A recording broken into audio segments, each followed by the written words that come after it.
evening, everybody. Welcome back to PSGL. George Morgan here, your commentator, alongside me, TK, who is going to be rounding off the season with me. Down the inside, absolutely impossible season. This is for the win between these two. I'm on the edge of my seat. He needs to get it done now. Blakey will dive to the inside. We're robust. We've got our elbows out. Ronard takes the lead. Because here comes Alfie Butcher. Can't really complain with that one. It's not going to be easy. The pressure is on, of course. Yarda Watmere is your champion.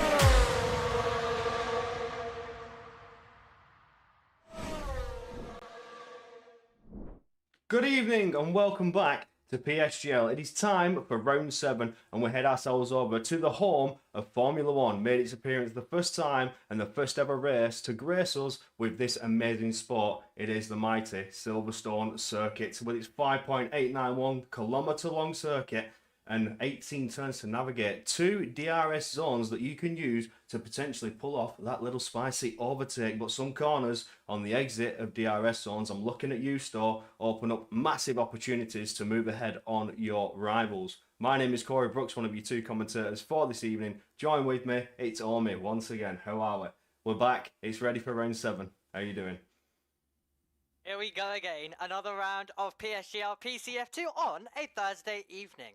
It sounds like one race evening coming up. Looking forward to this. As you mentioned, already we have found ourselves to round number 7. This has been a season that has gone so quickly, so rapidly, and we're looking set all to continue it. And, Corey, well, you weren't with us last time out, but you did miss quite the storyline we thought. Gabriel Quintino won the race, making history and taking his first pole, podium and win, and then all of a sudden getting a penalty, and then he's also got a race ban for today due to penalty points, and when he returns next week he'll have a qualifying ban as well. So the story we thought did not quite happen, and it's also ended up giving him quite a lot of further punishments for the remainder of this season. So it was a 3rd win of the season for Leo Lund. Rightio, indeed. You can see the results just on your screen from Spain last time out in round 6, where Leo Lund on the official race results has been granted the victory, but as you see on the unofficial, as Omi was just kindly saying, Quintino took the victory but has been deemed at fault at penalty. We take a quick little look at the standings now, which puts Leo Lund on 3 victories this season, only etching a little ahead of Tony Hietala by 6 points. But again, consistent point scorers from Hietala sees him in that 2nd spot, only scoring 2 podiums yet to chase down that fateful victory, and Luca Rapassa coming in close behind also leaves this championship open. But it's still early days. We're only getting going into round 7. Still 4 more races after this one, so it could go anywhere. You see how close the points gaps are. Only 6 to Lund from Hietala, only 11 from Rapassa to Leo Lund. So it's very, very close between the top 3 and everybody else further down. Just chasing those points finishes to get a little bit higher and help them along in their championship. Yeah, the field is really condensing up. We are getting multiple different storylines. Qualifying, which is where you've got to take the advantage on this game cycle with how hard it is to overtake in the race. The drivers have been doing that. So many different pole sitters, but the driver who's been consistent of them all, nicknamed by the rest of the field Qualifying Merchant for a reason, Tony Hietala. It'll be interesting to see how he is going to get on this evening. He has been in the top 5 in every single qualifying session this season. That tells you how consistent he's been. He's basically turned over the page in a book, basically, when he's come into this season. You wouldn't really mention his name when it came to last season as much. And then he comes into this season not having a top 5 finish. And then he's got, well, top 5 finishes across in every qualifying session in this season. He's been able to get a top 5s in the races. He's been able to get podiums. He's been very close to race victories. So it has been a completely transformed Tony Hietala, and we're all here for it. Absolutely, you can see consistent point finishes all the way through his races, so that's why he sat there in that 2nd position. But of course, the likes of Luca Rapassa trying to chase him down, trying to jump further ahead, up and gets Leo Lund, who's had those 3 victories. This is something that you could see going Leo Lund's way, but it's something that we said before and may happen again later on. Luca Rapassa, a worthy rival to try and chase down both of those top drivers. Nelson Alves as well, just behind there. Bit of a points gap between them, but not too far out with the amount of rounds we've got left to go. We'll take a quick look onto the calendar now. You can see just exactly where we shall see ourselves for the final 4 rounds. Heading over to, if it'll load for me. Why is it not loading? I apologise. I think I'm having a technical issue. There we go. So we finish up here in Britain and we head over to Mexico. But then we get our Christmas break and we don't return until the new year. And that will be my favourite track. I've said it before and I'll say it again. It is Jeddah. One of the tracks that can certainly put some drivers on the back foot with how Sector 1 is and Sector 2 is. Some tight technical corners. You need to be very, very careful with your steering input. You can't afford to go 2 cars wide in those. But then we head over to one of the more fun tracks that the drivers like to drive. A lot of places to overtake. And of course, coming out of the final corner, you can make it a drag to the finish line on the final lap. You get that exit. You've got that DRS. You're right on their tail for chasing down victory. And it is over at Sao Paulo. Before we finish off in Abu Dhabi, like every great season has been so far, it finishes off in Abu Dhabi. It's going to be quite exciting. Of course, we came to Abu Dhabi at the end of the F1 24 game cycle, if everyone remembers, to wrap up the season there. Corey, you were actually in the commentary box on the F2 race as well, alongside Alex back then. But yeah, we've had some great title finales, and you know, it looks like we could be set for another one, going the distance all the way to the end of this season. Absolutely. Now, we do apologise for this slight delay. Normally, we're trying to get ourselves going into qualifying around about now, but we seem to be only having a few drivers missing from the grid. Majority of the drivers are here. We're just waiting to get in the final couple so we can get this 26 laps underway. But first, we have that 18 minutes of qualifying. And like you mentioned, there's a qualifying merchant out there nicknamed by the drivers of Tony Atala. So it's going to be very interesting to see where Atala can qualify here in Silverstone. I know they're going to be a damn sight faster than me, but I was setting around 26s, and I know that's already about a second and a half off pace compared to these lads. So it's exciting to see how fast they can go and really push the boundaries of this circuit and push the limits of these cars.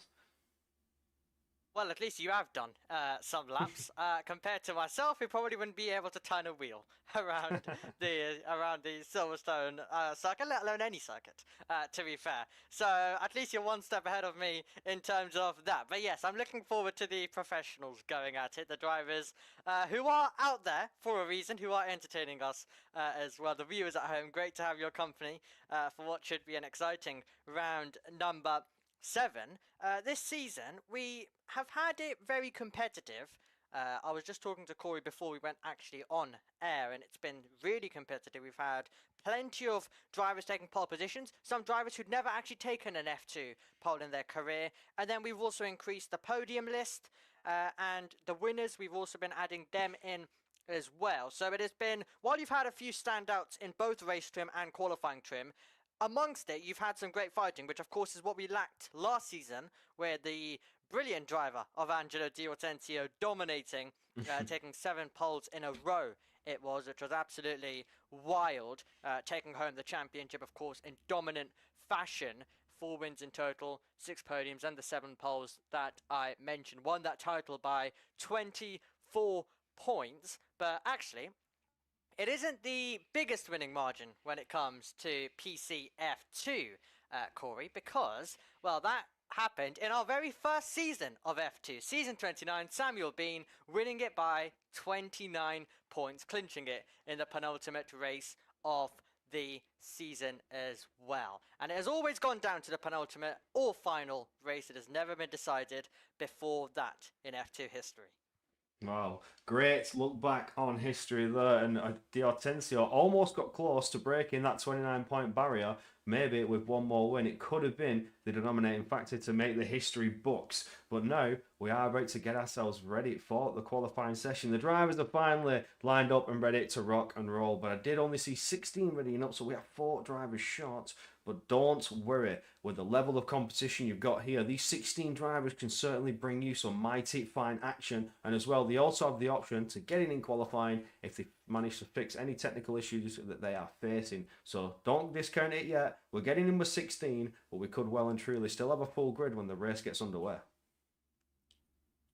Who knows how it's going to play? We'll run you through a couple of the absences that we have got. We haven't got Murphy, we haven't got Campbell Adams, we haven't got Zorzo, Furuheim, or Keaton Lund. They are also reserve drivers who won't be with us today are Fanzelta, Stevens, and Imtiaz. So plenty of absences here for this Silverstone round. But as you mentioned, we will make do with the drivers that we have because they're going to give it their all. And also with less drivers, it means there's an increased chance of getting into the points for the drivers who haven't been able to get there so far this season. Yeah, absolutely. There's those drivers that may feel a bit threatened by the faster guys. If any of the faster guys are not here, you can certainly etch a little closer in the standings and get those points where you saw it was getting close to the top. And a victory here today, if you're in the mid-pack, could see you jump a little bit higher and potentially see you in the fight in the final closing rounds. Maybe see a championship fight with 3 drivers in Abu Dhabi, just like we've seen in this 25 season past. Yeah, absolutely. That's what took place in the real world. Could we maybe even have it go a step further? Who knows? Could we have some more drivers in the mix? So far this season has definitely suggested that Lund, Hietala and Rapasa look to be our main contenders, but someone like Alves would definitely want to also get themselves in that conversation. You just don't know who the advantage is going to swing to. You've got big breaks, you've got a few breaks across the season, and the thing with it, with a Christmas break, you don't usually get that much big of a break when it comes to in season as you would do for a Christmas break. So it's a big chance for the momentum to switch, and there's a longer period rather than your usual 1 week break that you would usually get when it comes to full seasons of PSGL. So, you know, there's a big chance that we could see it completely change by the time we return in the new year. That's the brilliant dynamic that we've got, that we actually do have that lengthy break in the middle of the season, meaning that we could find ourselves with a complete different order by the time we return in the new year. Yeah, absolutely. It could completely change on a dime. You get 2 weeks break, 2 week holiday, where you can technically hone your skills or just recharge those batteries for what has been a mighty long season. That 1 extra week, as you mentioned, is longer than what you would normally see in a PSGL break, where you just normally get that 1 week off. You're going to get 2 this time round to celebrate the Merry Christmas and a Happy New Year with all your friends and family, and come back with those fresh charged batteries and push on for what could be the chance at the title, if not your chance to take your first F2 victory, because even that alone is a monumental achievement here in PSGL. Yeah, there's only a few drivers who can say that they have done that on the grid. Leo Lund being one of them, Sabrino, Stevens, Rapasa, Alves, Jacobs and Dowds, some of the other names in this field who have taken victories as well. So, it's not a list which has the majority of the drivers in this field, as you would expect, but as you mentioned, Corey, there is a chance that they could add their name to that list. And it's a list which is not easy to get to because these drivers are absolutely pitch perfect when it comes to their running out there on the circuit throughout qualifying, throughout races. So you have a lot of competition to try and beat. It is not an easy feat winning the PCF2 race. Absolutely not. Not when you've got the level of talent grace in this grid. We're currently on board with Ryan Modler, who's going to bring us in with the first banker lap time. He is on soft tyres, so this is a representative lap time. Hopefully, it's one worthy of a high finishing position. Of course, it will be the 24.8 top spot, but there are over the drivers coming in to try and take that away. So will it hold for Modler? He set the provisional banker time to beat for everybody, and now we'll look back to see who else can try and take the time. Hatala, qualifying merchant named by the drivers, does jump ahead before Isaac Leah makes it ever quicker by 0.03 of a second over Hatala.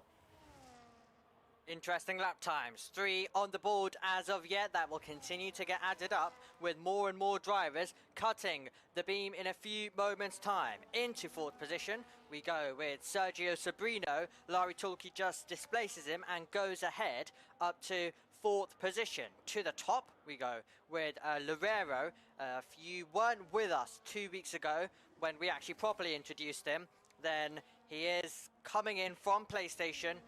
Alex Lofer is what a lot of people might know him on that side, so he's with us, and it's great to have him out here on the circuit and joining us for the rest of this season. And I mean, that's a quick lap to get started. Definitely ahead of lots of the big contenders, including Tony Atala and Luca Rapasso, with Leo Lund still pushing out there on the circuit. Leo Lund just sets that 24.8, so certainly not a good lap compared to what Leo Lund would like to do. Being jumped by some drivers he's normally not seen jumped by. It's a beautiful lap there from Loureiro, as you mentioned, just able to hook that lap up initially. And as the track conditions are going to get better for all these drivers, it's only going to get quicker in terms of lap times. So keep your eyes peeled. We've just hit under 14 minutes to go in qualifying, so there's still plenty of time for the drivers to get back around, get back in, some fresh rubber, and to go again. Let us know in the live chat on who you are predicting for this pole position by the end of this qualifying session. 1 point available for the pole sitter, and considering how we can see so many switches strategically in the race, getting that pole and getting that all sorted is quite handy. That every point will matter at the end of a championship. I mean, we were talking about some of the biggest winning margins. I mean, I'm looking at my chart here. We've had a title decided by 1 point. That was season 30 when Luke Smith took the crown. Lenny Pepinta won it by 3. Angelo Di Ortenzio in season 38. He's a 2-time F2 champion, by the way. I know he won 1 title by 24 points, but the other title he won by 5 points. So point is that every point does matter and it all adds up. So when you are getting a title won by a single point, that single point can be seen at this qualifying session or at any other across our season. Absolutely, as you know, you get a point for that pole position, so that extra point is needed when it gets so very close. Like you say, 1 point being a championship decider, and that could have been one race where his rival did not get that pole position. He just got it over him, and that was the championship title done. Gabor Santos crossing the line for a 24.9, and it's for Shan Jacobs, the last to set a time out of everybody out there. Yep, so he is pushing on as well. DRS wide open, heading down to Stowe Corner, which we mentioned is one of your main overtaking opportunities. We'll definitely be keeping an eye out for all of the action that will be taking place at that part of the circuit. You make your way down into Vale and then through the final corner. Stand on the power. Hamilton Straight is what we arrive onto, and the lap time, well, it is a 1 minute 24.933. So currently slowest of all. 16 drivers become 17 now, as Gregory also joins the party as well. So he's managed to join in mid-session. As you mentioned, Corey, that we could get a few drivers jumping in throughout this qualifying session, and that's exactly what Gregory's done. So we're Grace with one more driver. Like to stick around, don't go nowhere, don't let it dishearten you.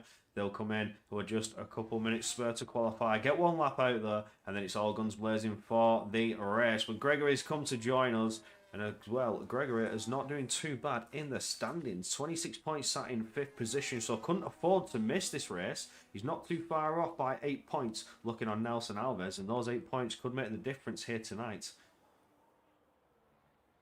Really could. They really could as well. Those margins can be brought down so quickly in a season like this. Well, what an interesting first run we've had. Of course, we're going to get improvement on the second and third run, and you'll have to improve on the third run. That's where the circuit will be at its best. But we've had Isaac Leach go up to 3rd position. Great lap time by him. We've had Loureiro hit the front. So we've seen already a few drivers who in their previous appearance weren't looking at the front spots earlier on in the season. Complete different contrast to now, because that's what we were mentioning in our extended preview due to the delay that we had, that it is that we're getting a lot of turn-ups and surprises, and we have to enjoy that and love that as well. It's always nice heading into a qualifying session and not knowing who's going to be the fastest driver by the time that checkered flag falls.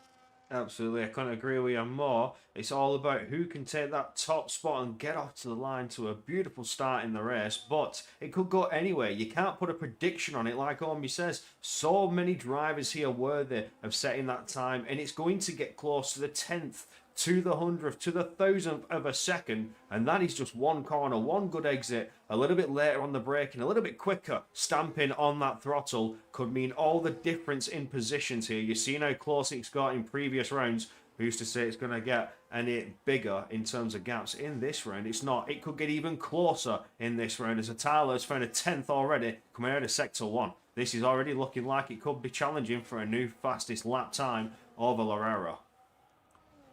Man making his 20th start today, gets through Cobb's Corner, bit of traffic coming up. He'll hope it is all out of the way. Well, they were all over the road there, so he's been able to get through. Shouldn't have hurt him too much, and now he attacks Maggots and Beckett's. But when you're about to go to such a fast part of the circuit, any distraction can hurt you. He's still up by a 10th of a second, so the hope of getting to the quickest time is definitely on as you swing it through Stowe Corner.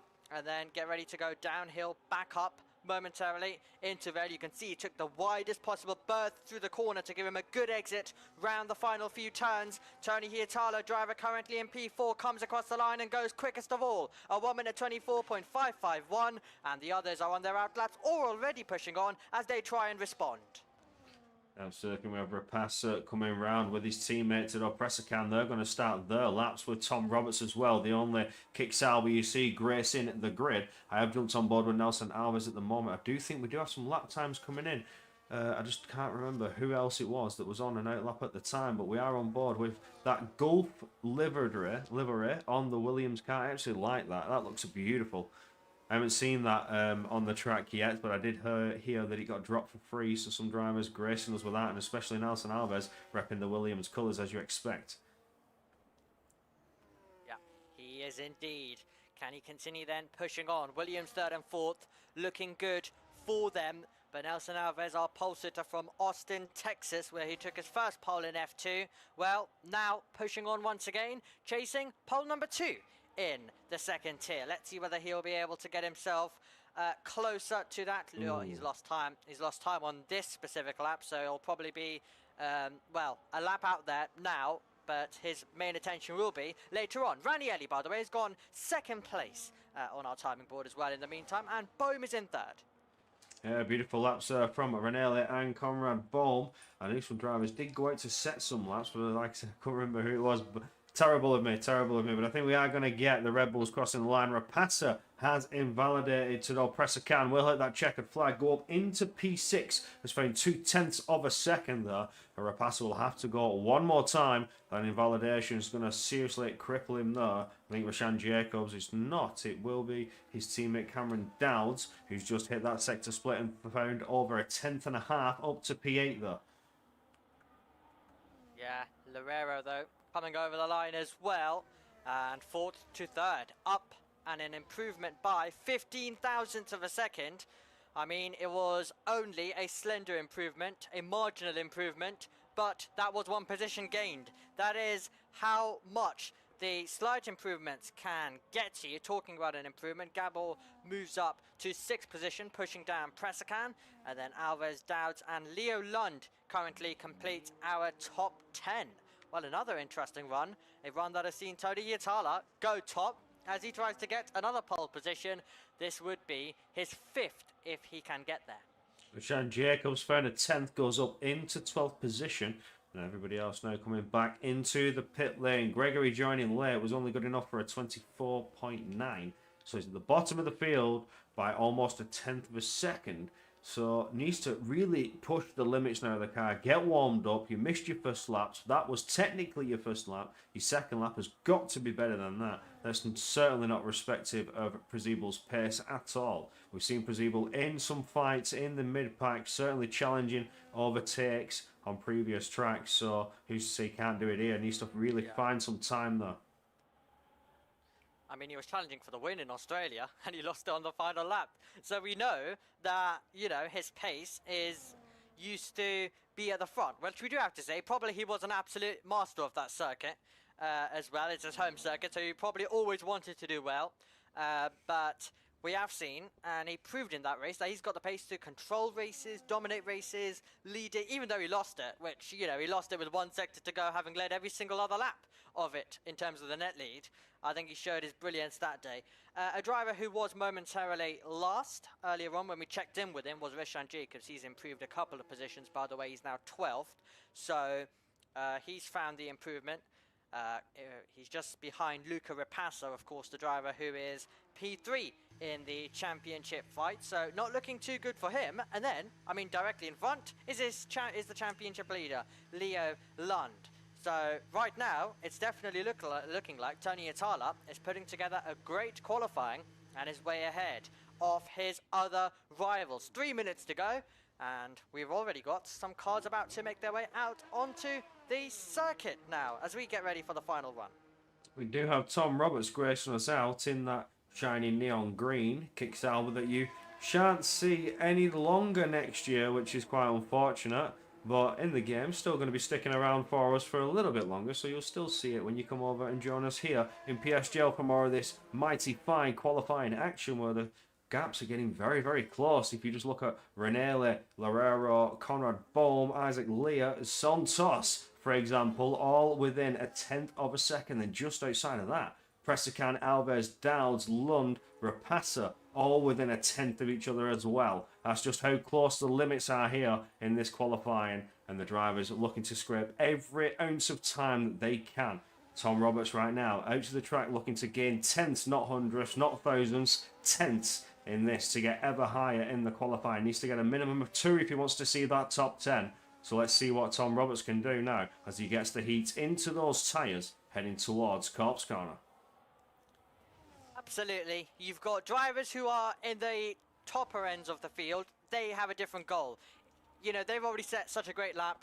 If they can improve it by thousands, that will just gain them positions. For Tom Roberts, it's a complete different goal. He knows that he's got to try and work hard and to try and improve in a big way. Of course, he is a British driver. This is his home circuit, so you always want to try and do well in this specific race out of all of them, and he'll be the first one to attack around this Silverstone venue, and let's see whether it'll be a spectacular lap, and he'll definitely be aiming for that top 10. So he's just going to warm up those tyres. Everyone will bunch up in behind, of course, leaving space out there on the circuit, so they have no distractions, they have no car ahead, and they can go full out on the attack as round the final corner comes Tom Roberts. Here we go then. This is the important part of the qualifying. He's about to attack Abbey Corner.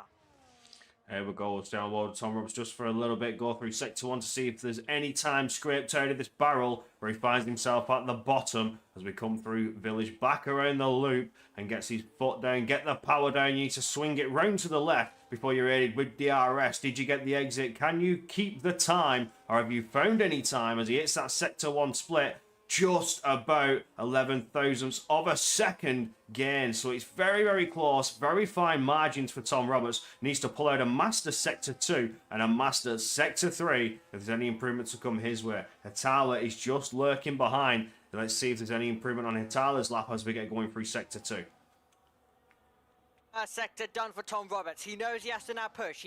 He knows he's only up by 11 thousandths of a second. It means you've got to push it extra through Maggots, through Beckett's, through the Chapel Curve, and see what you've got from that point onwards. Let's see whether he has been able to gain some of the time. Well, he's improved by even a few more hundredths of a second, so it is decent, but I'm sure he would have probably wanted a bit more by the time he got to this part of the lap. The checkered flag is flying, 1 point available for pole position. Who is going to take it? On the evidence of this lap, it won't be Tom Roberts, but can he at least try and improve? Has it been a good third sector? Has he been able to improve it further across the line? 1 position gained, P15. Now for him, Tony Hitala goes even quicker at the front of the field as he lays down the lap time, which he'll hope takes him to pole position. Isaac Leach is in third position. Nelson Alves, disappointing for him. He's all the way down in 8th, so that's a big shame as he looked very quick at the start of the session. He finds himself down the order. Conrad Bohm is in second. Pasquale Ranieri, he's the nearest one out there on the circuit to try and beat Hitala,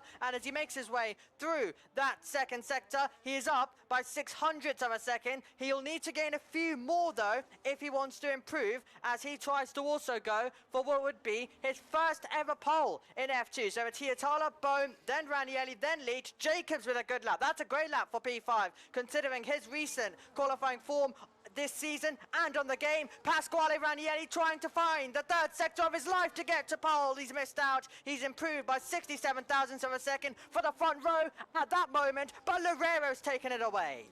Oh, Loureiro with a beautiful end to the lap there, just 6 thousandths away from what could have been pole position and first pole in F2. That would have been absolutely masterclass from Loureiro, coming in from the PlayStation side, and he's just 6 thousandths shy. He's going to be kicking himself for that. That's just one exit where you're just a little bit quicker on the power, or just a little of a fraction of a bit less on the braking into any of these turns. And that's just the fine margins you are looking at. I mentioned it just before we got into these final runs. It's Atala on pole, Loureiro in P2, and Ranelli lining up on the second row with Bohm, Isaac Lee at Rashan Jacobs, Santos, Tador Presacan, Alves, Dowds, Leo Lund, Sabrino, Ryan Modler, Rapassa, Prezibel, Larry Toolkit and Tom Roberts just couldn't find any improvement. Sits himself at the bottom of the grid in his home Grand Prix. He's going to have to rely solely on that race pace. Well, great to see Pasquale Ranieri up there. Great to see Loureiro up there. And, I mean, I've got nothing to add in terms of Tony Hietala. Just Tony Hietala doing Tony Hietala things in qualifying, I think is the only description, as he takes his 5th pole in PCF2. And, I mean, in terms of this field, he's got more than if we doubled a driver's amount. All of the other drivers who've taken pole, if we doubled their amount, he still got more, as they would only end up at 4. So he's very much the standout qualifier on this field. But that's qualifying. Can you now convert it in the race? And that's exactly what we're about to find out. Absolutely, this is what we're here for. We'll wait to find out if these pole sitters can convert that into a race victory, or if any of the rivals lurking behind are going to sweep it away from strategy, undercuts, overcuts, or just pure race-paced talent. You have Leo Lund leading the standings, but has had a disaster qualifying. Needs to make massive inroads. It's Atala, his closest rival in the standings, that's got that cream to the cream, the top spot, and sets himself up for a beautiful start in the Grand Prix. Yep, absolutely. And this should be a very, very exciting start. And Corey, we're about to get going. Here we go, the lights are lit, it's all 5, and away we go. The grid is hot, the drivers are wasting no time whatsoever. Atala's got off well, Loureiro's got off well, but further behind, it's Ranelli who's under attack from Conrad Bohm. Bohm's had a beautiful start over the Ferrari, trying to slip on through, but here comes Isaac Lee looking to dive to the inside. Can he pull it off? No, he can't. He makes it side by side with Conrad Bohm, still trying to fight it away as the Williams driver is trying to push it around the outside, going the long way, and he's got the better exit, got the better line, gets the better traction. Can he pull ahead? Isaac Lee really trying to bring the fight here on the opening lap. Conrad Bohm may lose out to this one, further behind, because both Santos and Rashan Jacobs are also side by side. Bumper to bumper, bargy between the two. Williams and Conrad Bohm, as through goes Isaac Lee, and further back, Rashan Jacobs still side by side with Santos. Rashan giving not even an ounce of space, trying to force his rival into conceding that position. Through Pop's corner we go, and it's Rashan Jacobs to come out on top of that one. What a crazy start it has been. Absolutely incredible battling, and the battling is continuing further back in the field. That is where Larry Toolkey is up against Sergio Sabrino, but no switch in position. Now we're heading to one of the best overtaking opportunities on the circuit. Does Ranieri have something to say in terms of the battle for second place? Looking for the lunge, looking for the move, but has to stay in behind and still finds himself in that final spot on the podium. It's getting very, very close further back as we go 3 wide, and Cameron Dowds is finding himself up against his teammate, up against Gabor as well, and that might open the door for Presacan further back to gain a position, and he does so. Red Bull driver up to P8 as we complete lap number 1. Leo Lund as well looking to capitalise on that huge moment from Santos, bouncing over the curbs, slowed down completely by Rashan Jacobs. Cameron Dowds just said, thank you very much, I'll go through on that one. And now Leo Lund has gone through on it. He's looking to fight to no Presacan, getting very, very close to the rear there. But here comes Luca Rapassa as well, making it side by side with Gabor. Gabor's having a disaster here from that battle coming out of the final corners. It's just cascaded all the way through the first sector, and he's lost position after position. That has been the case indeed for him. Well, what a contrast to last season. We had lots of race starts which were calm, which were just get into the spirit of the race. This season is the complete opposite. This season it's battling on the opening lap and side by side through. Cop's corner, that was Nelson Alves and Gabor. Gabor dropping more positions, and Alves is in 11th position. He's trying to get into the top 10. Luca Rapassa is the driver directly ahead. But yes, I mean, point proven once again. An F2 start. We've had an opening lap of chaos. It's continued into lap number 2 of pure battling as well, and the drivers have nothing to separate them as we're about to complete this second tour of the race. And meanwhile, Cameron Dowds is already trying to go on the attack of Conrad Bowe. Outside line, can become the inside if he can keep his foot in, but I think Conrad still got that position. Further back, Jacobs waiting for an opportunistic opportunity to come in, but not quite, and here comes Pressakan down the start-finish straight. Pressakan smartly backing out of that one, does not want to lose too much time as we get going through into Abbey, and he's just waiting, seeking any opportunity. He's going to try and go the long way around now, which will become the inside line. There's contact, wheel banging, and the V-cabs have come together. Through goes Pressakan, but nevertheless, through goes Leo Lund, waiting, watching like a hawk. Sees the disaster, sees the carnage, and takes the line, moves up all those positions up into P6 after a disaster qualifying. Leo Lund is just picking them apart. 3 cars passed at one corner because they all battled amongst each other. They all sent each other out deep, and that was all the Racing Bulls and contact with the Red Bull of Pressakan. That was dramatic stuff, and Leo Lund's like, yeah, you guys continue with that. I'm on my way. I'm trying to stay with the leading group as the chaos happens behind, and Jacobs and Dowds are still pushing each other through. Maggot and Beckett. Well, we had Racing Bulls very nearly making contact a week ago in Spain. It's happening now here at Silverstone, and also Luca Rapassa wants a bit of this as well. You've got Red Bulls and Racing Bulls together, because now you've got Rapassa trying to attack, Rapassa trying to find his way by, and of course he's having to think about the championship. Cannot afford any contact, cannot afford any drama. Different race further behind, as trying to keep it together there was Sergio Sabrino. Nearly lost the car as he threw onto the inside. It didn't quite work out, and instead he's lost the place to Larry Torquay. Oh, almost. Closing the door, Ryan Modler. Modler's looking for that inside line, just can't quite find it. Sabrino pushing very, very hard, barely keeping that Mercedes on the track, trying to defend against this charging Ferrari. He's trying to capitalise on the mistake that came to you from Sabrino. Sabrino forced into harsh defence, but as we look at Luca Rapassa all over that rear wing of Cameron Dowds, now looking for the outside line, which, if he can hold, will benefit him as we come back around Luffield to the inside line. And now here goes Rapassa. Can he get the traction down? Can he keep his foot in and pull ahead over his current rival, forcing Cameron Dowds almost off the track and into the gravel? And through goes Rapassa, but here comes Nelson Alves to pick up the pieces of that scrap, the pieces of that battle. Says, I'll just sweep that up and move on through. Elbows out stuff in the mid-pack of the race. Meanwhile, the leading group have been calm, they've been collected, they've been embedding themselves into this race. But now, Pasquale Ranieri is sitting in 3rd position, is running closely to the back of Loureiro, and may soon try and look for an open door and look for a way through. But they're all running together, they're all in a bit of a DRS train. Meanwhile, Leo Lund completely having a bit of a different race compared to qualifying. He's looking up the inside and trying to gain another position in this race. He is absolutely on the attack. So great to see, and so much needed for Leo Lund as he tries to maintain the lead of this championship. His nearest rival in the title is currently leading the race. Absolutely. Leo Lund knows that he cannot let Hatala get this victory. He cannot let him get this point gap ahead of him, because at one point Lund was outside of those points. He was down in P12, and with just an absolute clean start, clean race, clean laps, has managed to find his way through to P6, pull some points back. So they're helping defend against what could be Hatala's chance to jump ahead into the lead of the standing, should I say, and go ahead of Leo Lund. Yeah, absolutely. So the race now beginning to just settle down a little bit after what was a frenetic start to round number 7.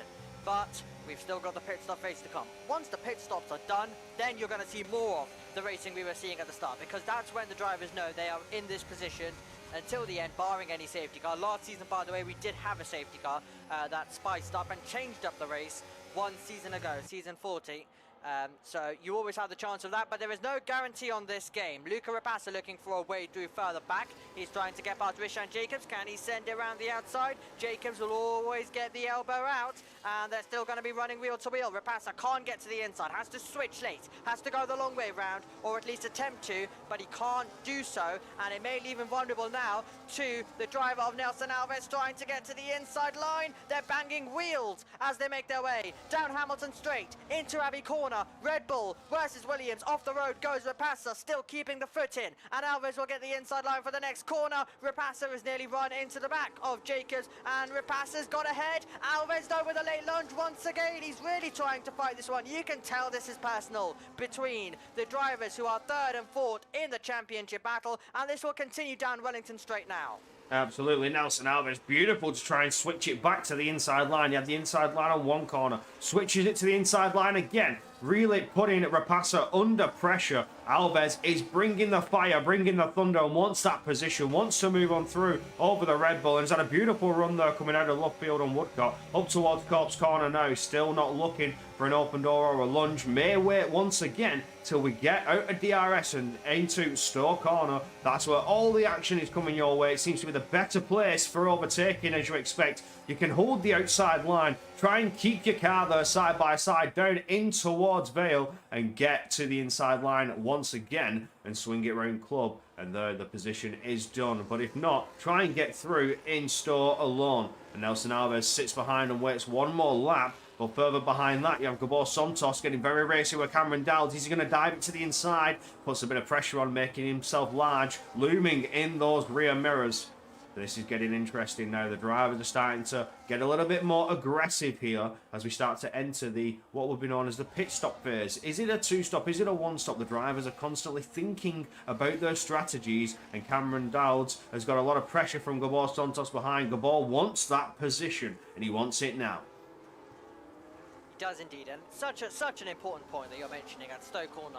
Not only do you see the position changes mostly there, but the battles actually continue. That's where, if you want to have a go down Wellington Straight in the way that Gabor is about to do, you need to try to set it up. You need to be close out of Stowe, and then you can just get yourselves into a position to attack.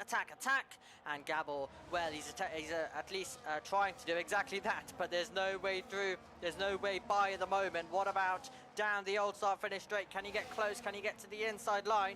These drivers entertaining us at this phase of the race. Dowds finds himself in 11th, just outside that points paying position. Bit wide there in the background for Ryan Modler, just ahead of Gregory.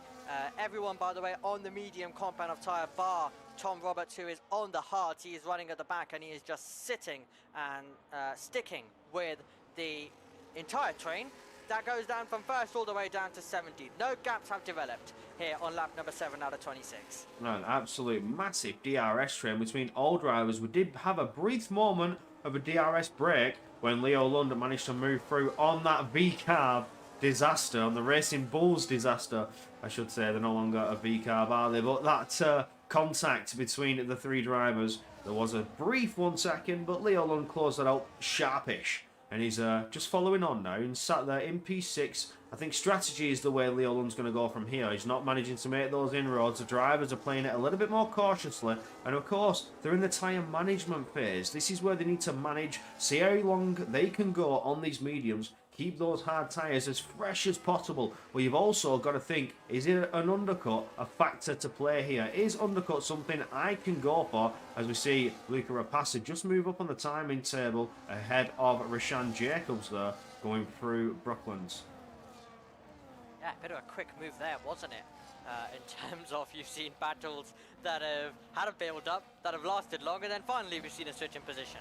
Not in that specific scenario. It just looked like he was able to drive on by as we take a look at all of the other things going on out there on the circuit. But yes, now Rapassa on the back of his teammate. Tudor Presakan running in that 7th place at the moment. Presakan making his 9th start in F2 today, hoping that it can be quite the special one. Let us know in the live chat on your thoughts on the start, because it's a perfect time to do so, because we're about to now get about half the field in the pit lane. Pit stop time then. We're going to get drivers continuing on. We're going to get certain ones pitting, and this is where we get to the important part of the British Grand Prix. Absolutely. So there, Loureiro has decided to stay out. Is that yellow wall tyres on that Aston Martin? Absolutely, indeed. So one lap longer for Leo Lund as well. And Rapasa, Jacobs, Alves, Dowd, Santos, Larry Tulke, Modler, Prezibel, and Tom Roberts. They're all going to run it one more lap. 6 drivers to go into the pits and slap on what I can only presume will be the hard compounded tyre. Tom Roberts did start on the hards, the only driver who should be the one you see go the longest out of everybody, and then we'll have the better tyres in that second stint. But for how long will he have those better tyres? Because at the moment we can suspect 8 to 9 laps as it goes, and though the mediums are finito. They are indeed. So we'll keep on top of that, and we'll keep an eye on all of that playing out. But now we're going to have, well, this is when the gaps will begin to kind of form, because you've had drivers that are doing different things. Who knows, they could all be put back together by the time everyone else has made a pit stop. But for now, you're going to get different battles forming and a bit of a different race from this point onwards. It'll be interesting, the undercut versus the overcut, who's able to get track position over one another, which, while we have seen overtaking be done today, it is definitely quite tricky, and you're always risking contact. A few more pitches this time by.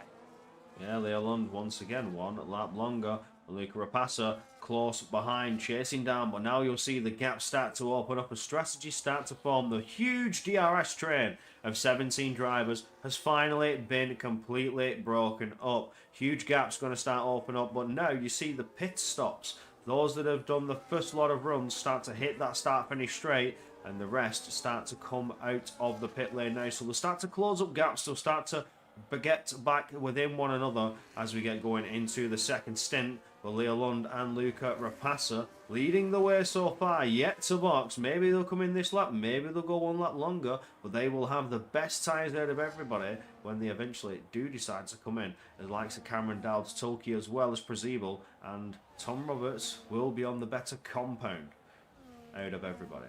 That we can say. Can say indeed. Can Ryan Modler try and make a move?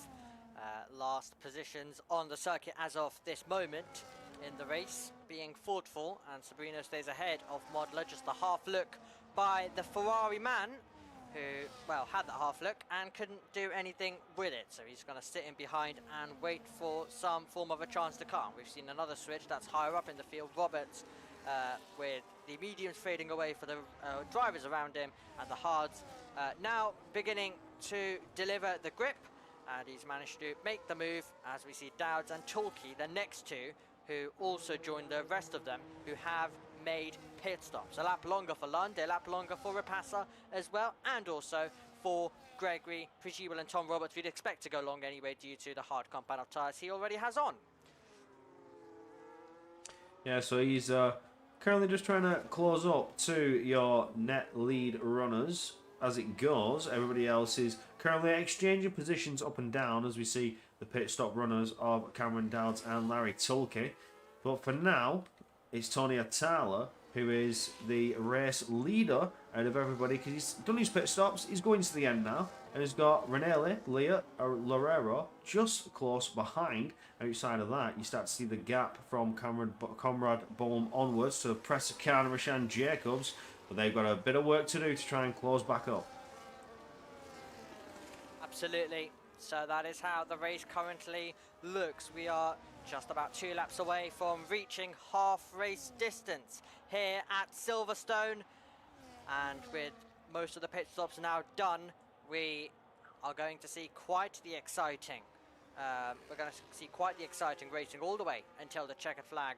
We would hope 17 drivers who started this race all still currently running as of this moment in time, which is really, really nice to see. So no one has had any form of major drama at the moment.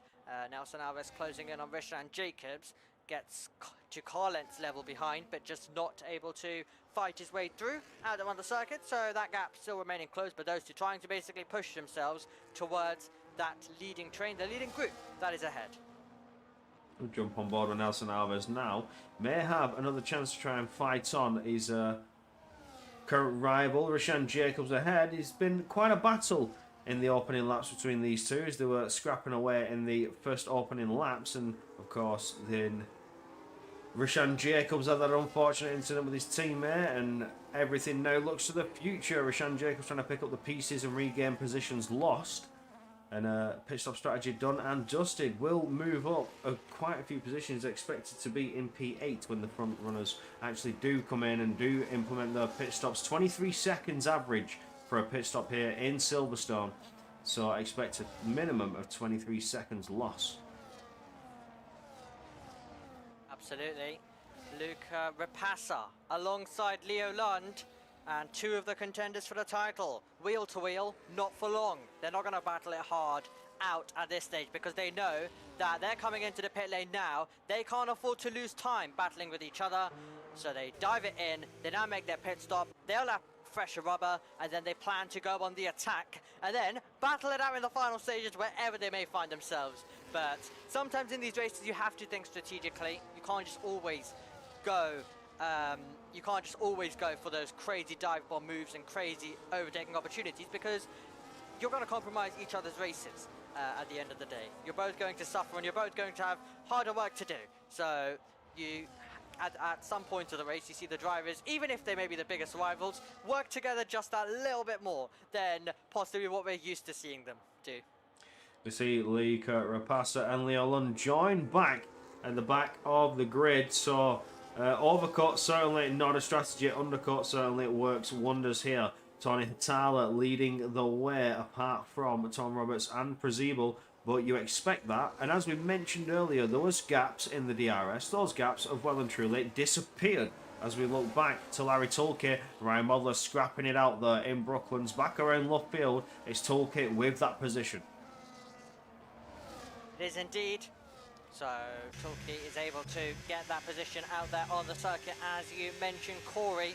But Luca Rapassa and Leo Lund, well, they are both now immediately on the back of drivers, so they know they have to try and make work of the cars ahead. I mean, that was simple. That was easy from Rapassa. Able to clear Modler with ease. Modler not even choosing to fight that one too much. Leo Lund will also try and get him on the exit and get through by the time they make their way onto the hangar straight. Possibly we'll have to use a little bit of battery, but clearing this traffic going to be so important, and you can see Leo Lund going for the late lunge, getting to the inside line and able to make the move. He didn't want to be stuck in behind through these final few corners, so he absolutely went for it. So that's a McLaren driver gaining a place. Another McLaren driver of Gregory has just dived it into the pit lane. Interesting strategy there from Prezibel. Congratulations on making the mediums run so long, but you're going to come out quite far behind the pack as they've all just passed on through, and you've got quite a lot of work to do. That is to say the least. It's what, a 5 seconds gap there, just shy of it from Ryan Modler. So pedal to the metal for Prezibel, and a driver that does have the pace to do so. But we see Leo Lund, Luca Rapassa. Oh no, sorry, Luca Rapassa and Larry Tulke go side by side there as we get going into Brooklands. We're coming out of the Wellington straight, back around left field, we're going up towards Woodcourt. I think it's going to go Rapassa's way, just having that fresher compound, having that better grip. It's easy pickings for the Red Bull driver. Leo Lund now, he's going to have to try and close up to Larry Tulke and follow on through with Rapassa. Can't let Rapassa make too many inroads and let that gap get bigger. Can't afford the time lost. These two were just scrapping away just a few laps ago. So he wants to try and stick with his rival as best as he can, does Leo Lund. Yeah. When he sees the move ahead, he knows he's got to get by as well. There should not be a car in between himself and his rival. So is Leo Lund going to be able to make the quick work? Surely in a couple of corners time the opportunity will come. Good exit out of the corner. Can he go for the late lunge? It was always going to have to be a late lunge. We predicted it from a few moments ago, but he was not able to get to the inside and fight his way by. What about on the exit? That's going to get close. He's going to have to barge his way through, and he barges his way through indeed, as Larry Tulke had to momentarily take a bit of a trip into the gravel trap. But Leo Lund does get through, but the annoying thing will be for him that he's losing time because Tulki's coming back down the inside. Bit of a battle now forming between these two drivers, a battle that Leo Lund wants nothing to do of. And also just ahead of Luca Rapassa, well, he could get slowed up in a few moments because now we're seeing side by side between Sabrino and Dowds. Does that open the door for Rapassa to possibly get by and take a position on the exit of the corner? Sabrino all out of shape, and Rapassa is tucked right on the back, but all of the battling ahead has meant there's once again nothing between Rapassa and Lund. Rapassa surely going to go for it down towards Cops corner. Yeah, Rapassa going for the move into Cops. Does slip on through. Very bold, brave move there from Rapassa. Leo Lund now has another car to try and slip on through onto the entry of Maggots. There he goes. Beautiful, brave overtake from Leo Lund as well. Two aggressive moves from two aggressive drivers to try and stick with each other and claw the way back through the field. Leo Lund knows he cannot let Rapassa get too far ahead, so he needs to make these bold moves. Rapassa knows he needs to put cars in the way of Lund, so he's making the bold moves. This is aggressive, and this is what we're here for.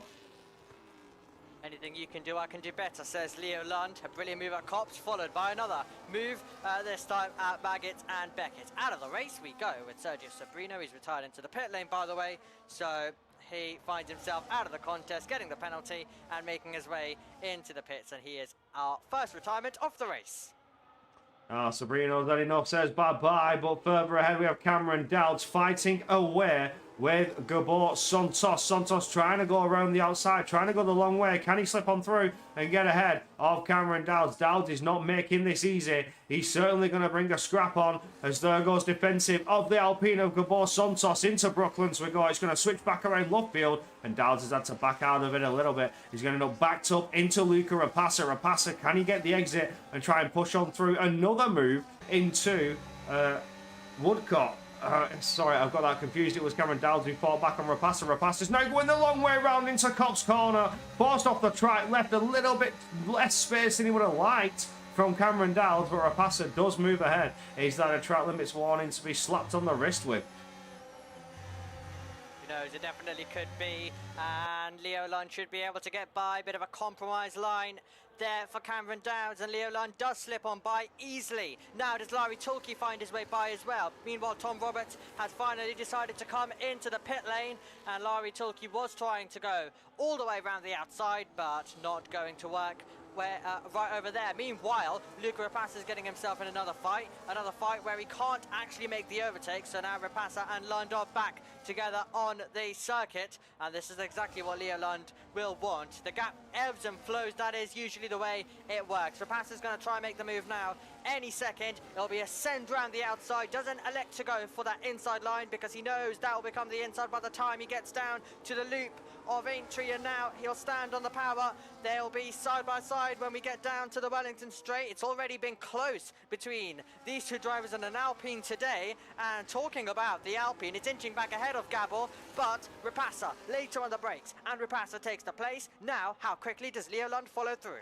That was beautiful from Rapassa there as we got going into Brooklyn's, just sticking it to the inside there later on the brakes. Now Leo Lund all over the rear up towards Corp's corner. Can he manage to find an open door and slip on through? No, almost bum drafting that Alpine through as he tucks up to the rear, back towards Maggots. Is he going to go for it again? Almost pushed onto the grass, onto the entry of Maggots, side by side, and a huge contact. The ball set spinning, smashed into the Racing Bulls of Cameron Dowds. That is disaster for Dowds, disaster for Santos. And Dowds was just collected in that as a unstable, out of control Alpine goes skidding across the apex.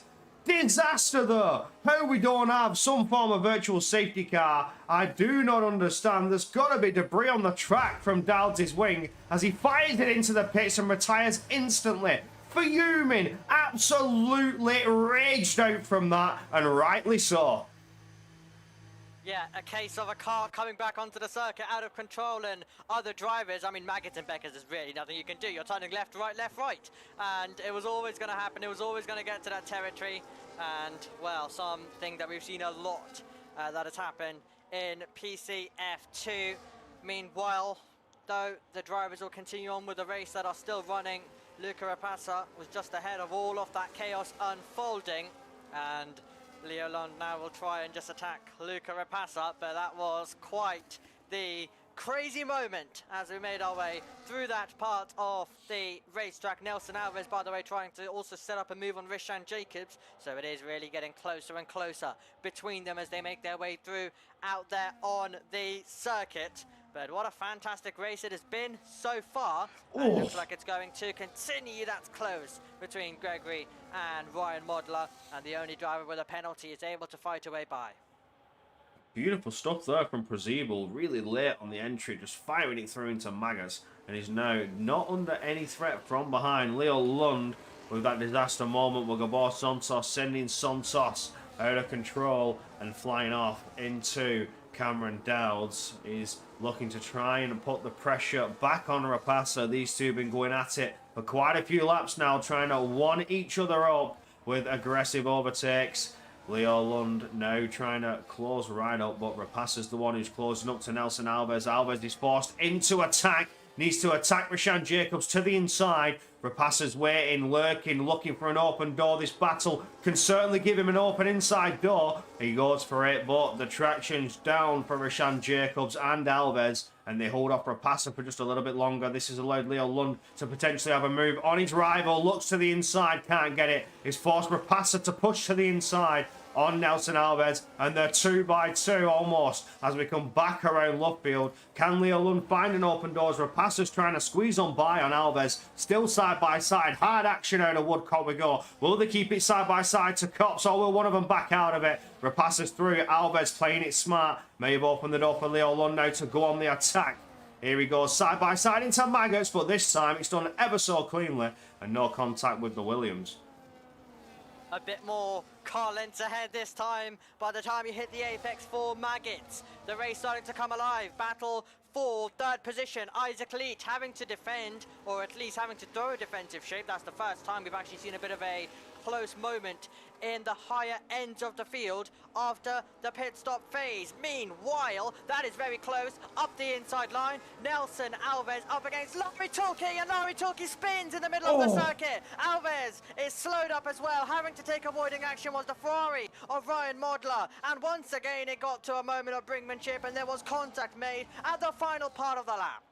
I've got to say, ghastly-like reactions from Ryan Modler there as he goes for a dive to the inside, and there's contact, and that's classed as a corner cut. He's been slapped on the wrist for 10 seconds. That's surely going to the steward's room after this one. Modler still on the attack, still on the prowl, looking to try and get through on Larry Tulkey. He's got the rear wing open as we go towards Brooklands, sends it to the inside, goes on the defensive, looking for a switchback is Larry Tulkey, but that inside line is completely covered by Modler, a master of defence, and able to take that P12 away. Oh, well, definitely feeling like a PCF2 race, isn't it? It is elbows out, it is aggressive racing all the way until the final stages of this contest. And we are now getting to the point where we will continue to see Rapasa and Lund try and make the moves, but the driver you actually have to keep an eye on even more is Tom Roberts. He's on the mediums, he's on the back of the drivers who we've been, well, commentating on their moves up the field. So keep an eye on Roberts, and these two will find themselves actually finding out they're not actually the quickest out there on the circuit at this precise moment due to Roberts' progress. Okay, Luca Rapasa was looking to try and gain the next position. Alves, by the way, retires from the race as well. So that is your third retirement from the contest, but Luca Rapasa wants to make quick work of Rishan Jacobs. It has already been close between the main team and the junior team, and trying to send it all the way around the outside. You can turn it into the inside line, and meanwhile Roberts is gaining a place up against Leo Lund. Luca Rapasa gets past Rishan Jacobs, he moves up to 7th, Roberts gets up to 9th, and Tom Roberts will also try and now go on the attack. My word, that was very close to the grass, very nearly Alex Dunn style from Formula 3 a few years ago, but they get away with it. Rapasa in 7th, Jacobs in 8th, Roberts in 9th, and Leo Lund completes the top 10. Oh, this is beautiful for Luca Rapasa. Tom Roberts now able to get through on Lund. Lund is going to struggle to try and fight back on Roberts. It's mediums versus hards, and currently the mediums have the advantage. Look how close Roberts is getting out of Cops onto the back of Rishan Jacobs. Into Maggots and Beckett's we go. I expect a move coming straight out of the Chapel curve with the way that Tom Roberts is sending it through these curves. Can he just get the exit line, open that rear wing and push on through another position, get hot to the back of Luca Rapassa, because at the moment, Leo Lund is under threat from Przybylj behind. Przybylj making himself large, looming in those mirrors. Doesn't seem to find an open door yet, but he's certainly going to try and make it hard as Tom Roberts looks for the outside line, trying to go later on the brakes, trying to use those medium tyres to his advantage while they still have the life in them to do so. Rashan Jacobs holding off a great defence at the moment. He is indeed, and he'll look to try and keep that one going, but we're getting to the points of the circuit where the mediums will be so much quicker. Around the outside, attempts to go. Tom Roberts, no way through there. Further up the road as well, Rapassa at the same time is trying to get ahead of his Red Bull teammate out there on the circuit. So quite a lot going on around this venue at the moment in terms of drivers defending, attacking, so many different strategies meeting in the middle as we approach and get into the final stages of this race. Lap number 22 out of 26. It has been a race that has seen quite a bit of carnage throughout, quite a bit of overtaking and battling, and we're about to wrap it all up to see who is going to be the winner. Tony Hietala has had it controlled at the front of the field. Leo Lund gets a 3-second time penalty, and that was deep. That was deep for Leo Lund. It means he's up against his teammate. Gregory Przybylj is finding himself trying to make the move on the circuit, and that is both McLaren drivers with a penalty now, and they're both together around this circuit. And can Przybylj try and make the move into Stowe Corner? That's been one of the main overtaking opportunities or looks so far, and he can't. P11 still for Gregory Przybylj. Stowe has seen a lot of action. Now, I remember last time I was in a PSGL F2 commentary was at Spa, and I was falling asleep as we spoke about before the stream over. I've got to say, the action in this one as well and truly kept me awake. So there's no chance of falling asleep in this one. It has been lap after lap. We had a slow part to the end of the first stint, but we're all back to all guns blazing, hard aggression, looking for open doors, looking for those opportunities, because there's not many more laps to do that. There goes Leo Lund, and he makes contact with Tom Roberts, has slowed him down, backed him up into his teammate. Przybylj now looking for an open door, almost went around the outside, but defended hard by Leo Lund, but he's still looking hot under the diffuser of his teammate. Meanwhile, Luca Rapassa is looking to try and find his way through on his teammate further ahead to the inside. Around Luffield we go. Rapassa finally making inroads and getting through on his Red Bull counterpart. Pressakan defended well. He's now looking to try and attack as we come up to Copse Corner. Pressakan, can he pull it back? No, he can't. Not yet. Rapassa defends it well. Well, what a scenario this is. None of the drivers in the top 5 have ever won a PCF2 race. So it looks like we are on to getting an added name to that list. Hietala has been the one with the race under control, but does Pasquale Ranieri have something to say about it? Or well, his username today in game, Pasquale McLean Ranieri.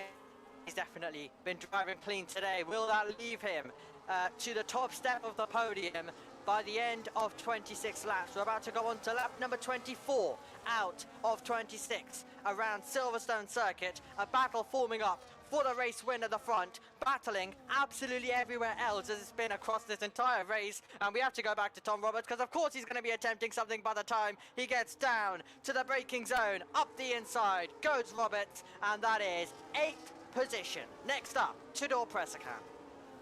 All eyes on Tom Roberts now. The mediums are going to start to feel a little worse for wear. They're going to start to show their age, but still making beautiful inroads. He's now forced into a defensive posture by Rashan Jacobs as we get going into Brooklands, but defended well by Tom Roberts. Those mediums working wonders, able to go later on the brakes and defend hard, quicker on the traction, quicker on the throttle, and able to get the power down on the exits. Rashan Jacobs now could be under some threat from Leo Lund behind, who's going to lose positions with that 3-second time penalty. Lund cannot afford this, as his closest rival in the driver's standings is Hietala. Hietala has done nothing but led the perfect race. We've hardly been on board with the front runners. We've not given enough screen time to Hietala, to Ranelli, to Isaac Lear, to Loureiro, who have just kept it all nice and clean on bonnet. But we are going to take a quick little look to the front, because Ranelli now is getting very, very close and maybe looking at trying to make inroads, make positions gained, and finally take the lead of the race. Could this be Hietala's first win of the season? Or could this be Ranelli's first win in F2? Well, This is absolutely brilliantly poised. Penultimate tour of the race we go on to now.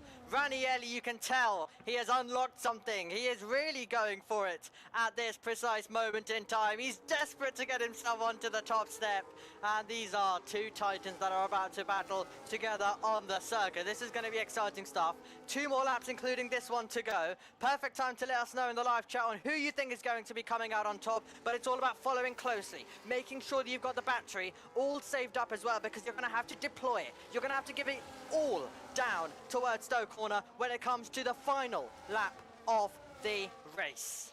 So this is it. This is where they get ready. They start to manage. They put those batteries in a state of recharge in those slow speed corners. The likes of Maggots and Beckett's is something you can put it in none. Let it recharge, because the power of the engine will carry you through these corners without losing too much time. But make sure you whack it back onto medium at least on the exit, or you'll lose out too much time. But even with the DRS, that helps in that recharge. Up towards Stowe Corner for the second to last time here in season 41. This is where things are going to get spicy. How close can Ranieri get to the back of Hatala? Will Isaac Leah have a chance? Or maybe even lurking behind Loureiro, waiting for an opportunity. There's a 2.5 second gap from Conrad Bohm, so there's no chance of that Mercedes being involved in this fight. We get started on the final tour here in Silverstone, and Ranieri's now starting to close that gap up and close it up fast.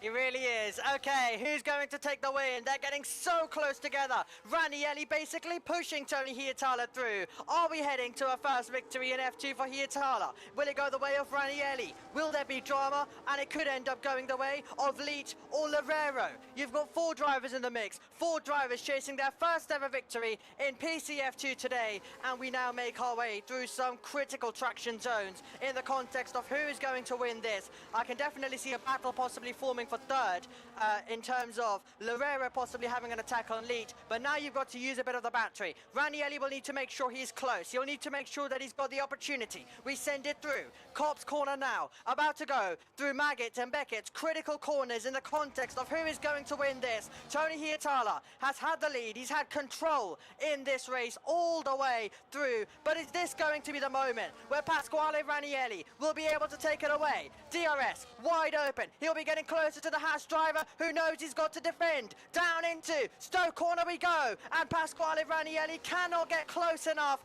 and he's running deep. He's gone in deep as well. Isaac Leach may fancy the opportunity. Well, this is going to be a special moment for Mr. Consistent at the front of the field, Tony Hietala, who has had multiple podiums, 2 in his F2 career. Now for the first time, he sees the checkered flag as the winner, the 53rd and different winner of an F2 race. Pasquale Ranieri gets second place, and Isaac Leach will come over the line to score his first ever podium in F2 as well. Well, it has been a fantastic race all the way through, but after brilliance in qualifying, consistent results in races, finally the top step of the podium for Hietala, who is putting himself in a brilliant position in this championship battle. What a race. Very action-packed. Carnage, disaster, and drama. You've seen it all here in Silverstone, and for Hatala, he's absolutely leaving this track with a smile on his face. His first win after chasing it for so long. There it is, the top spot, and of course, it will mean the lead of the drivers' standings as Leo Lund is outside of that top 10. He's outside of those points. Hatala will jump ahead, and this is a monumental moment for Tony Hatala. Ranieri lining up in second, and Isaac Leah taking first podium in F2. Oh, that is a beautiful race for them. The top 3 were a bit of an unorthodox, something you were not expecting to see. But like Omi said, Mr. Consistent has taken that top spot. Further down, Conrad Bohm and Loureiro, Conrad Bohm, Rapassa, Tom Roberts, Tador Pressakan, Rashan Jacobs, and Larry Tulke finish out your top 10. Leo Lund, Santos, Prezibel, Modler, Alves, Cameron Dowds, and Sabrino, the bottom 3, not finishing at the Grand Prix. But now we'll get over to the interview room and see if we can have a quick little chat with our drivers. Those top 3 that have managed to get some surprise podiums. Let's have a little chat and see how you feel. Goodness me, what a race. It is very rare that you get to an end of a PCF2 race and the top 5 have the chance of getting their first ever win. We never really get that scenario. You always get an experienced driver who can always be up there. But to say that we had the top 5, all drivers who had never won a race before in F2 with the chance to do so, just showed you how highly competitive and how we had another race where the order was completely just flipped and you had new contenders joining the battle at the front. Oh, that was fantastic, I've got to say. That was quite the race, and I'm glad that we haven't missed any action, any controversy, or any drama in that one. Plenty of overtakes, plenty of action, some switchbacks as well. Watch back the stream, see those overtakes for yourself as we wait for the drivers to get in here for an interview. We are going to be joined with our race victor, so we are going to get Atala in here and start off straight away with your race victor. Tony Atala, what a run. Locked it out in qualifying, locked it out in the Grand Prix, led every lap comfortably, and you have taken the victory here today, and also will put you in the lead of the standings. So congratulations on that one. Let's have your run. How was qualifying for you though? Well, I mean, it was decent. The qualifying was decent. I was on a really good lap on the last run before the Vale chicane. I had a bit of a mistake there, but it was still enough, barely enough for pole, so it's very good. And the race was pretty straightforward. I mean, we boxed the right lap, didn't let anyone undercut us, and it was great pace for me until the end and good tire management as well. And yeah, it was enough for the win, which I'm really happy about. No, it was a very well run race from yourself. Just very calm, collected, out of any danger as well. Just sort of just ran lap after lap, just peacefully, and eventually, of course, converted that into the victory. That final lap, though, Ranelli closing in. Did you feel any pressure? Was you worried there towards Stowe Corner? Well, I mean, don't really know. I was just focused on getting the best possible exit on the last lap out of Chapel, I think it is. Yeah, I had a bit of a slide there on the last lap, but it was still enough to keep him behind. It was great.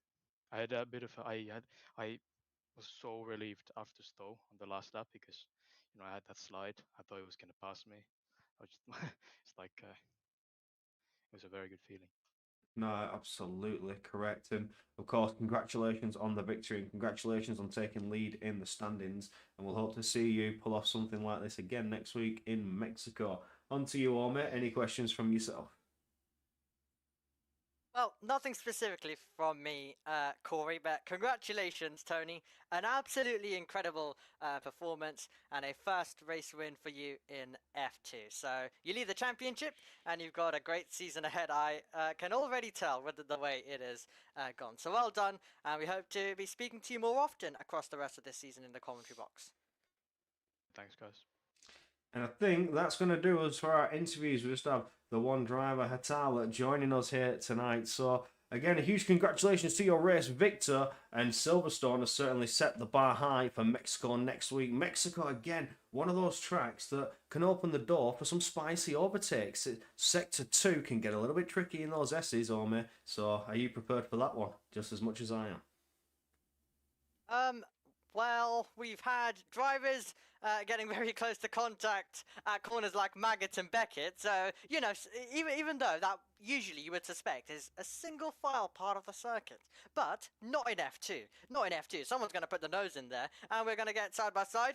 I don't know what will be the result of it. Will they magically make it work? Will they magically get through, or will we have cars scampering left, right, and centre? No clue on that. I guess you'll have to join us, though, to find out exactly that question. It's unpredictable. It is PCF2.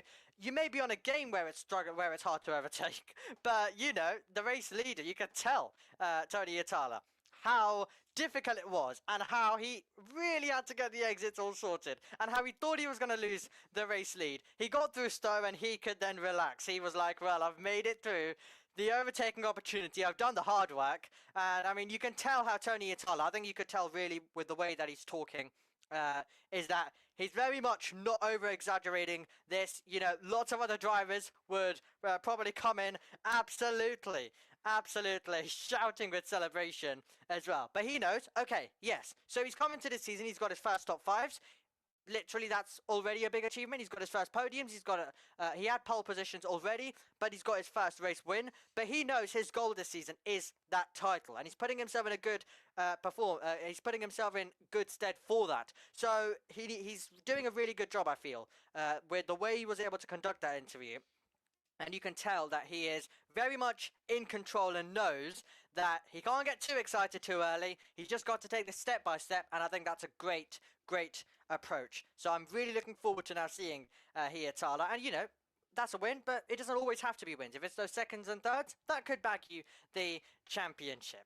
But, yeah, Tony Hietala is delivering great performances. I'd say shout out, though, to Ranieri and stuff, because, you know, he's a driver who's got so close to the race win on what was his 15th start today, and I think one day he will get there because he's been so close on a few occasions now, and you know, he was a few tenths away when it came to the last lap.